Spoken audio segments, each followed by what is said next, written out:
माजी के डिक्टेटर्स के अदवार में भी जुल्म और सतम की तारीख रकम की गई, मगर आसिम मुनीर ने हर हद उबूर कर ली। मेरे पाकिस्तानियों, माजी के डिक्टेटर्स के अदवार में भी जुल्म और सतम की तारीख रकम की गई, मगर आसिम मुनीर ने हर हद उबूर कर ली है। 2 साल में पाकिस्तान में सिविलियंस के कत्ले आम के 4 बड़े वाकयात हो चुके हैं, जिनमें पहला 9 मई, दूसरा 26 नवंबर, तीसरा आजाद कश्मीर और चौथा मुरिद के कत्ले आम है। अपनी ही अवाम पर ऐसा जुल्म किसी भी महज़ब मुआशरे में नहीं होता। सबसे ज्यादा बाइस तकलीफ बात यह है कि इन तमाम वाकयात में कोई बैरूनी दुश्मन नहीं, बल्कि अपनी ही पुलिस, रेंजर्स और पैरा मिलिट्री फोर्सेस के हाथों अपने ही हमवतन को बेदर्दी से शहीद किया गया है, जो सोशल मीडिया पर गर्दिश करने वाली वीडियो से साबित है। मुझे इस बात की भी बहुत तकलीफ और अफसोस है कि कत्ले आम के जितने भी वाकयात हुए, न तो उन पर कोई जुडिशल कमीशन बना, न कोई इंक्वायरी हुई और न जिम्मेदारान को सजा सुनाई गई। मैं चाहता हूं कि मुरीद के कत्ले आम पर जुडिशल कमीशन बनाकर आजादाना तहकीकात कराई जाए और जिम्मेदारान को करार वाकई सजा दी जाए, क्योंकि कत्ले आम के इन वाकयात में तादाद के हवाले से शदीद अभाम पाया जाता है। जैसा कि मुरिद की वाकया में सरकारी मालूमात के मुताबिक 4 मुजाहिरीन जान से गए, जबकि मुतासिरा फरीक के मुताबिक हकीकी तादाद 400 से 600 तक है।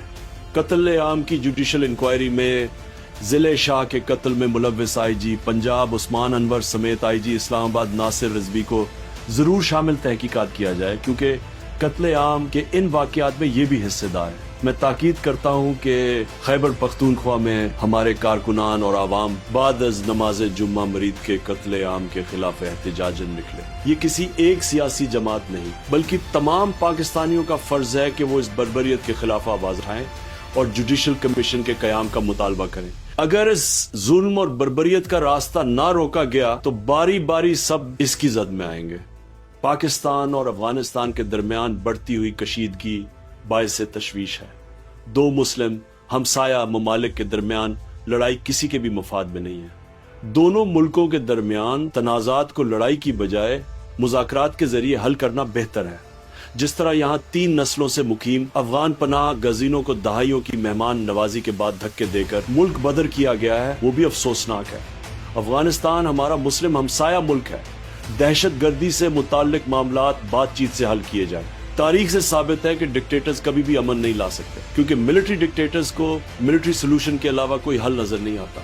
याह्या खान समेत तमाम डिक्टेटर्स की मिसालें हमारे सामने हैं। ये मामला सियासतदान मामला फहमी से हल करते हैं। अगर इनसे नहीं होता तो मुझे पे रोल पे रिहा किया जाए, ताकि देरपा अमन के कयाम और अफगानिस्तान से तनाज़े के हल के लिए मैं अपना किरदार अदा करूं। मुल्क की हालात से मायूस होकर पहले ही 30 लाख पाकिस्तानी मुल्क छोड़कर जा चुके हैं। मुल्क से 23 मल्टीनेशनल कंपनियों का इंखला जारी है। बैरूनी सरमायाकारी आना तो दूर की बात, मुल्क के अंदर से भी सरमाया तेजी से बाहर जा रहा है। जब तक मुल्क में अमन नहीं होगा, सियासी इस्तेहकाम नहीं आ सकता, और सियासी इस्तेहकाम की अदम मौजूदगी में माशी इस्तेहकाम मुमकिन नहीं। मुल्क में ला कानूनियत का ये आलम है कि हम अपने मुल्क में रहते हुए भी गैर महफूज हैं। किसी को ये नहीं मालूम कि कौन कब सड़क पर मारा जाए या उठा लिया जाए।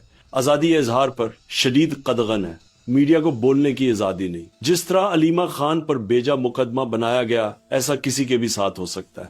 पाकिस्तान जिंदाबाद।